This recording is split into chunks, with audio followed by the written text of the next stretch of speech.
ओम नमो भगवते वासुदेवाय नमः। जय कार्तिकाय नमः। ओम विष्णु प्रियाय नमो नमः। जय तुलसी माता।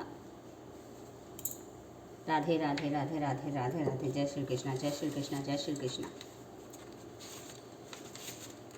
कार्तिक मास की कथा। कार्तिक व्रत की पूजा। कार्तिक लगते ही पूनम से लेकर कार्तिक उतरते ही पूनम तक रोज सुबह जल्दी उठकर गंगा में स्नान कर या किसी भी प्राकृतिक बावड़ी में स्नान कर सकते हैं। अगर पॉसिबल ना हो तो गंगा जल भी जल में डाल लेना चाहिए जिस पानी से हम नहाते हैं। और पीपल के पेड़ के नीचे पथवारी बनाते हैं और पथवारी माता की कहानी सुनते हैं। पीपल पर प्रत्येक दिन सुबह शाम पूजा करनी चाहिए और तुलसी माता को रोज पूजा में सुबह शाम रखें और उनका पूजन करें और शाम को दिया जलाकर भजन कीर्तन करें। तुलसी जी की कहानी। कार्तिक महीने में जब औरतें तुलसी माता को सींचने जाती थी, सब तो सींच कर आती, परंतु एक बुढ़िया आती और कहती कि हे तुलसी माता, सत की दाता, मैं तेरा बिड़ला सींचू हूँ, मुझे बहू दे, पीले रंग की धोती दे, मीठा मीठा घास दे, बैकुंठ का वास दे, चटक की चाल दे, अच्छी मोत दे, चंदन का काट दे, अच्छा राज दे, दाल भात खाने को दे और 11 के दिन दे, कृष्णा का कंधा दे। तब तुलसी माता यह बात सुनकर सूखने लगी। तो भगवान ने पूछा कि हे तुलसी, तुम क्यों सूख रही हो? तुलसी माता ने कहा, मेरे मन की मत पूछो। तो भगवान ने कहा कि मैं नहीं पूछूंगा तो कौन पूछेगा? तो तुलसी माता ने कहा कि एक बुढ़िया रोज आती है और यही बात कहती है, सत की दाता, मैं तेरा बिड़ला सींचू हूँ, मुझे बहू दे, पीले रंग की धोती दे, मीठा मीठा घास दे, बैकुंठ में वास दे, चटक की चाल दे, अच्छी मोत दे, चंदन का काट दे, अच्छा राज दे, दाल भात खाने को दे और 11 के दिन दे, कृष्णा का कंधा दे। तो यह बात सुन सुनकर मैं परेशान हूँ। मैं सब तो दे दूंगी, लेकिन कृष्णा का कांधा कहाँ से दूंगी? तो कृष्ण भगवान बोले कि जब वह मरेगी तो अपने आप कंधा दे आऊँगा। तो बुढ़िया माई से कह दियो कि उसकी मनोकामना पूर्ण होगी। बाद में बुढ़िया माई मर गई। सारे गांव वाले इकट्ठे हो गए और बुढ़िया को ले जाने लगे। तो वह इतनी भारी हो गई कि किसी से भी नहीं उठी। तब सबने कहा, यह तो इतनी पूजा पाठ करती थी, पाप नष्ट होने की माला फेरती थी, फिर भी भारी हो गई। बूढ़े ब्राह्मण के वेश में एक भगवान आए। सबसे पूछा कि यह कैसी भीड़ है? तब आदमी बोले कि यह बुढ़िया माई मर गई है, पापनी थी बेचारी, इसलिए किसी से नहीं उठ रही। तो भगवान ने कहा, मेरे को एक बात इसके कान में कहने दो तो उठ जाएगी। तो भगवान ने कान के पास जाकर कहा कि बुढ़िया माई, मन की निकाल ले, पीताम्बर की धोती ले, मीठा मीठा घास ले, बैकुंठ का वास ले, चटक की चाल ले, चंदन का काट ले, झालर की झनकार, दाल भात को जीम और कृष्णा का कांधा ले। फिर क्या था? यह बात सुनकर बुढ़िया माई हल्की हो गई। भगवान जी अपने कंधे पर ले गए और उसे मुक्ति मिल गई। हे तुलसी माता, जैसे उसकी मुक्ति करी वैसी हमारी भी करना, और जैसे भगवान ने कंधा दिया उसको वैसा हमें भी देना। जय माँ तुलसी, जय विष्णु प्रियाय लक्ष्मी नमः। इल्ली घुनियों की कहानी। कार्तिक की। एक इल्ली और घुन था। इल्ली बोली, आओ घुन, कार्तिक नहाए। तो घुन बोला, तू तो गोरी पड़ी हुई है, तू ही नहा ले, मेरे तो मोठ बाजरा पड़ी हूँ, मैं तो नहीं नहाऊंगा, मैं तो हरे हरे बाजरे का सिट्टा खाऊंगा, ठंडा ठंडा पीऊँ। बाद में इल्ली तो राजा की लड़की के पल्ले लगकर चली गई और घुन नहीं नहाया। कार्तिक उतरते ही दोनों मर गए। बाद में इल्ली ने कार्तिक नहाने के कारण राजा के घर जन्म लिया और घुन राजा के घर गधा बना। जब बेटी का विवाह हुआ, सावा निकलवाया गया, तो विवाह का दिन निकल गया और ससुराल जाने के लिए विदा होने लगी तो बेटी की बैलगाड़ी रुक गई। तो राजा रानी बोले कि बैलगाड़ी क्यों रुक गई, तुझे तो चाहिए मांग ले। तब लड़की बोली कि यह गधा मुझे चाहिए। तो वह बोले, यह क्या मांगा, यह मत ले जा चाहे और धन दौलत ले जा। परंतु वह नहीं मानी और कहा, मुझे तो यही गधा चाहिए। तो वह गधा रथ के साथ बांध दिया। जब साथ बांध दिया तो वह फुदक फुदक कर भागने लगा। तब लड़की महल में जाने लगी तो उसे सीढ़ी के नीचे बांध दिया। जब सीढ़ी उतरने लगी तो गधे ने कहा कि ए सुंदरी, ए लड़की, थोड़ा पानी पिला दे। तब उसने पहले कहा कि आ नहा ले।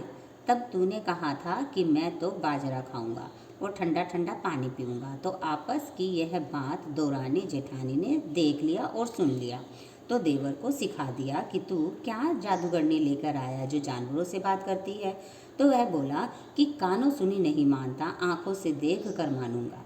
दूसरे दिन वह छुपकर बैठ गया और देखा कि रानी महल से नीचे उतरी तो गधा फिर वही बात बोला।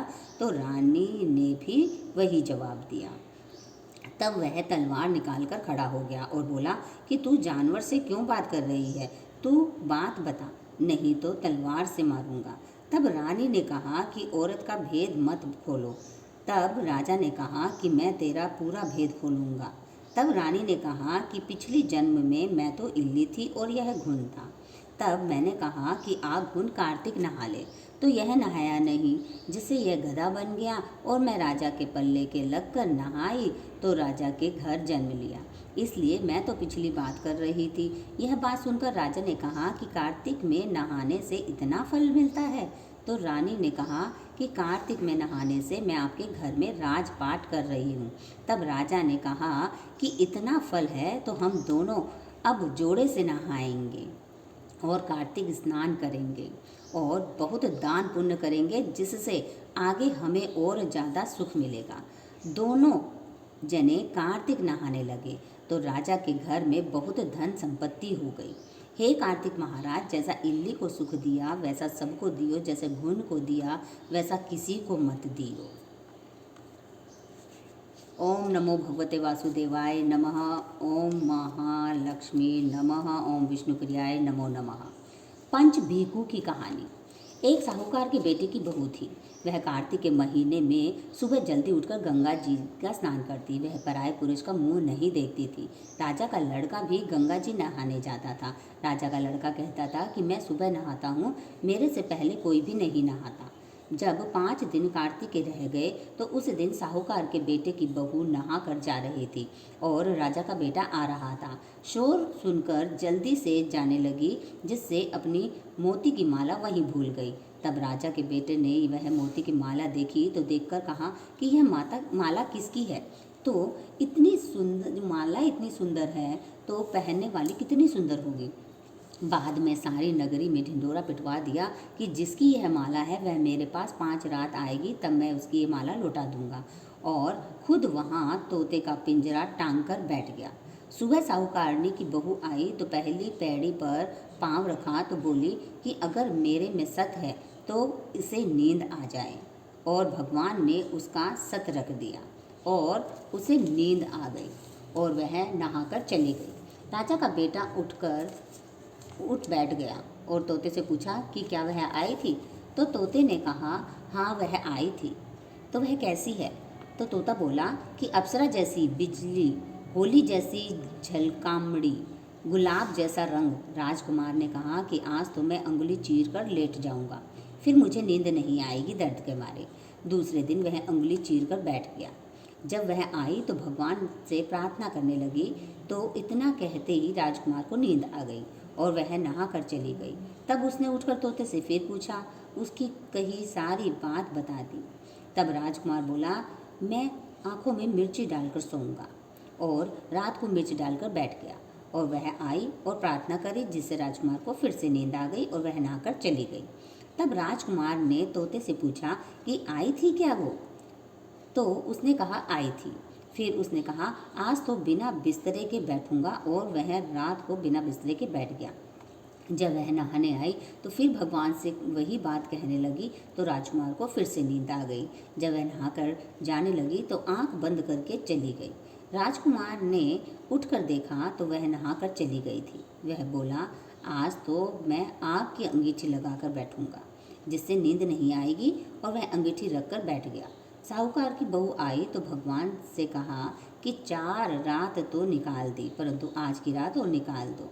भगवान ने उसका सत रख दिया और उसे नींद आ गई। राजकुमार को नींद आ गई। जब वह नहाकर जाने लगी तो वह तोते से बोली कि पापी हत्यारे से कह दियो कि तेरी 5 रात पूरी हो गई, इसलिए मेरी मोतियों की माला मेरे घर भेज दे।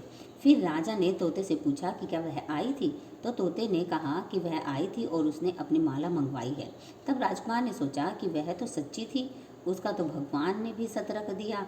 थोड़े दिन बाद राजकुमार के शरीर में कोढ़ निकल गए और वह तड़पने लगा। तो राजा ने ब्राह्मण को बुलाकर पूछा कि मेरे बेटे का शरीर क्यों जल रहा है। तब ब्राह्मण ने कहा कि वह पवित्रता स्त्री पर बुरी नज़र रखता है, इसलिए वह रोग से ग्रसित हो गया। तब राजा ने पूछा कि अब कैसे ठीक होगा। तब ब्राह्मण ने कहा कि उस साहूकार की बहू को धर्म की बहन बना ले और उसके नहाए हुए जल से नहाए तो उसका कोढ़ ठीक हो जाएगा। राजा उसकी माला लेकर घर गया और साहूकार से कहा कि यह माला आपकी बहू की है और उसके नहाए हुए जल से मेरे बेटे को नहला दो। तो साहूकार ने कहा, वह तो किसी पराये पुरुष का मुँह भी नहीं देखती। इस नाली के नीचे राजकुमार को बैठा देना, जब वह नहाएगी तो ऊपर से वह पानी गिर जाएगा। बाद में राजकुमार बैठ गया और नहाया तो उसकी चंदन जैसी काया हो गई। हे पंच भिक्षु देवता, जैसा साहूकार की बहू का सत रखा वैसा सबका रखना। कहते सुनते हुंकारा भरते अपने सारे परिवार का सत रखना। ओम नमः शिवाय। श्री शिवाय नमस्तुभ्यम। ओम विष्णु प्रियाय नमो नमः। जय तुलसी माँ। तपसी लपसी की कहानी। एक लपसी था और एक तपसी था। तपसी तो भगवान की तपस्या करता था और लपसी सवा सेर की लस्सी बनाकर भगवान का भोग लगाता था, लोटा हिलाकर जीम लेता था। एक दिन दोनों लड़ने लगे। तपसी बोला कि मैं बड़ा हूँ और लपसी बोला कि मैं बड़ा हूँ। इतने में नारद जी आए और पूछा कि तुम क्यों लड़ रहे हो। तो लपसी ने कहा कि मैं बड़ा हूँ और तपसी ने कहा कि मैं बड़ा हूँ। तपसी बोला, मैं सारे दिन भगवान की पूजा करता हूँ। तो नारद जी बोले कि मैं तुम्हारा फैसला कर दूंगा। दूसरे दिन तपसी नहाकर आने लगे तो नारद जी ने 1.25 करोड़ की अंगूठी उनके आगे फेंक दी। उसने आंख खोलकर देखा तो 1.25 करोड़ की अंगूठी पड़ी थी। तब तपसी ने वह अंगूठी उठाकर गोद के नीचे दबा ली और तपस्या करने लगा। लपसी सुबह उठकर नहाकर 1.25 सेर लस्सी बनाकर भगवान का भोग लगाकर लोटा हिलाकर जीमने लगा। इतने में नारद जी आए और दोनों को बिठाया। तब दोनों बोले कि कौन बड़ा है। तब तपसी ने कहा कि मैं बड़ा हूँ। नारद जी बोले, तू घोड़ा उठा। घोड़ा उठाया तो 1.25 करोड़ की अंगूठी निकली। तब नारद जी बोले कि ये अंगूठी तो तूने चुराई है, इसलिए तेरी तपस्या भंग हो गई है, इसलिए लपसी बड़ा है। तो तपसी बोला कि महाराज, मेरी तपस्या का फल किसे मिलेगा। तो नारद जी बोले, तेरी तपस्या का फल कार्तिक नहाने वाली देगी। फिर नारद जी बोले कि सबकी कहानी कहकर तेरी कहानी ना कहे तो कार्तिक का फल खत्म हो जाएगा। ओम नमो भगवते वासुदेवाय नमः। ओम विष्णु प्रियाय नमो नमः। गंगा जमुना की कहानी। एक गंगा थी, एक जमुना थी। दोनों बहनें एक साहूकार के खेत में से जा रही थी। तो जमुना ने 13 जौ के दाने तोड़ लिए। तो गंगा बोली कि बहन, तेरे तो ग्रहण लग गया है, यह तो चोरी हो गई।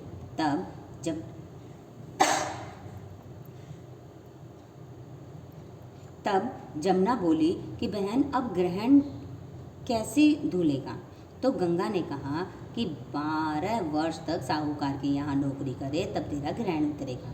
बाद में जमुना साहूकार के यहाँ गई और बोली कि मुझे तो नौकरी पर रख लो, मैं तुम्हारे सारे काम कर दूँगी, परंतु 4 काम नहीं करूँगी। एक तो झूठे बर्तन नहीं मांजूँगी, झाड़ू नहीं लगाऊँगी, बिस्तर नहीं बनाऊँगी और दिया नहीं जलाऊँगी। फिर साहूकार ने उसे रख लिया। 12 वर्ष के बाद कुंभ का मेला आया। तब साहूकारनी कुंभ के मेले में जाने लगी तो जमुना ने उसको एक सोने का टक्का दिया और कहा कि वहाँ पर मेरी बहन गंगा है, उसको यह टक्का दे देना और वह कह देना कि तेरी बहन ने भेजा है। और वह गोरे गोरे हाथ में हरी हरी चूड़ियाँ पहन लेगी। तो उसने कहा वहाँ जाकर गंगा जी को सोने का टक्का दे दिया। तो उसने हाथ पसार कर ले लिया और बोली, मेरी बहन जमुना से कहना कि तेरे 12 वर्ष पूरे हो गए हैं, इसलिए अब तू आ जा। साहूकार साहूकारनी आए तब जमुना मटके में पानी भर रही थी। तो वह दोनों जमुना से बोले कि तेरी बहन को सोने का टक्का दे दिया है और उसने कहा कि अब तेरे 12 वर्ष पूरे हो गए हैं, सो तू अब आ जा। इतना सुनते ही जमुना जी वहाँ से सहस्त्र धारा बनकर बहने लगी। तब साहूकार साहूकारनी दोनों उल्टे माथे पड़ गए और बोले कि अब हमारा ग्रहण कैसे उतरेगा। जमुना माता होकर हमारा घर का काम किया, इसलिए हमारा ग्रहण कैसे उतरेगा। जमुना की गंगा माता के पास गई तो गंगा माता जमुना जी से बोली कि तू साहूकार साहूकारनी को धैर्य बंधाकर आई है या नहीं। तब जमुना बोली कि मैं तो कुछ भी नहीं कह कर आई। गंगा जी बोली कि उसके पास जा और धीरज बंधाकर आ, नहीं तो उनके संतोष कैसे होगा। तब जमुना जी साहूकार साहूकारनी के पास स्वप्न में बोली कि उठो, मैं जमुना जी हूँ, उल्टे माथे क्यों पड़े हो, तुम तो उठकर खाओ पियो। तब वह बोले कि हम कैसे उठें, हमारे तो ग्रहण लगा है, मैंने तो तुम्हारे से ऊंचा नीचा सारा काम करवाया। तब जमुना जी बोली कि तुम्हारे ग्रहण नहीं लगा, मैं तो अपना ग्रहण उतारने आई थी। जब मैं तुम्हारे खेत में से जा रही थी तो मैंने जौ के 13 दाने तोड़ लिए थे, इसलिए मेरा ग्रहण उतर गया। तुम्हारे यहाँ काम करने से मेरा ग्रहण उतर गया।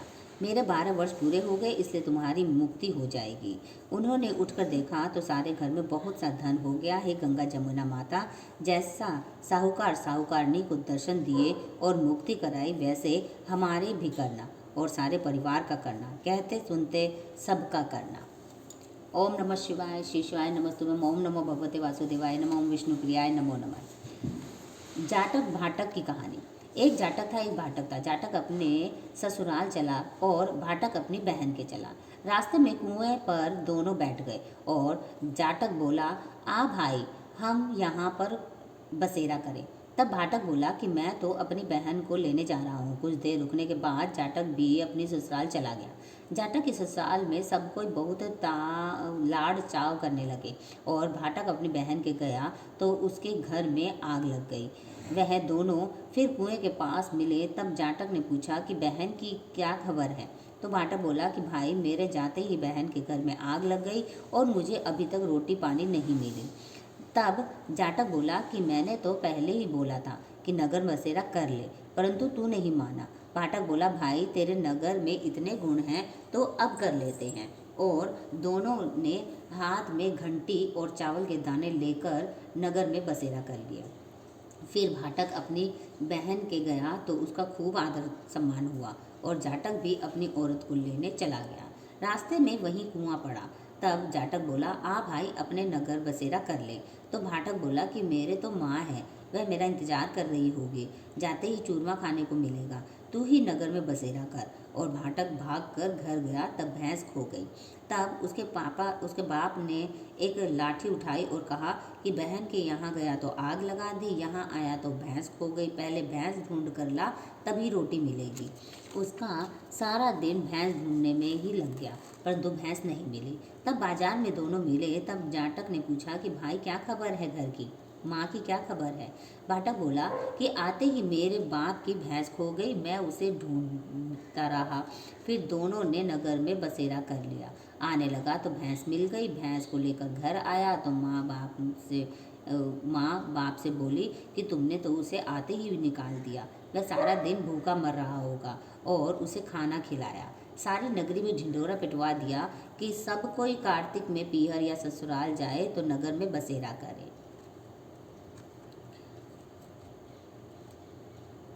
सत्यवान की कहानी। एक दादी पोती थी जो रोज सत्यवान की कहानी कहती थी। लोटे में जल भरकर फूल रख कर कहानी कहा करती थी। सत्यवान का नाम लेकर अगर अर्घ देती थी। जब वह पोती ससुराल जाने लगी तो उसने खाली लोटे में जल भर के फूल रख दे दिए और कुछ भी नहीं दिया। वह रास्ते में चलती जाए और सोचती जाए कि ससुराल में सब पूछेंगे कि तू क्या लाई है, तो मैं क्या बताऊंगी। तो सत्य भगवान ने सोचा कि इसका कष्ट मिटाना चाहिए।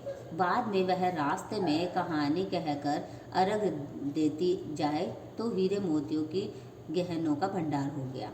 वह खूब पहन ओढ़ कर ससुराल पहुंची तो ससुर ने कहा कि बहू तो बहुत बड़े घर की है, बहुत सारा धन लेकर आई है। सासू ने कहा कि पड़ोसन से मूंग चावल उधार ले आती हूँ और बहू के लिए बनाती हूँ। फिर बहू ने कहा मेरे लोटे में से जल लेकर रसोई बनाओ। लोटे में जल लेकर रसोई बनाई तो भगोना भर गया, तरह तरह की मिठाइयाँ हो गई। और सासू ने कहा बहू जीम ले। वह बोली कि ससुर जी ने नहीं खाया, आपने नहीं खाया, पति ने नहीं खाया, इसलिए मैं कैसे खा लूँ। और मेरा सत्यवान की कहानी का नेम भी है। तो उसने कहानी कही, सबने सुनी तो वहाँ धन का ढेर लग गया। सासू सत्य भगवान का प्रसाद बांटने लगी तो पड़ोसन ने कहा अभी तो मूंग चावल उधार ले गई थी और इतनी देर में इतना सारा धन कहाँ से आ गया।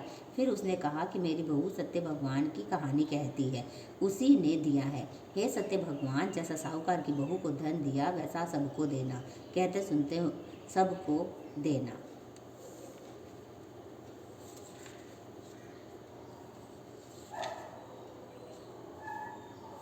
ओम नमो भगवते वासुदेवाय नमः। ओम नमः शिवाय। श्री शिवाय नमः शिवाय। ओम विष्णुप्रियाय नमो नमः।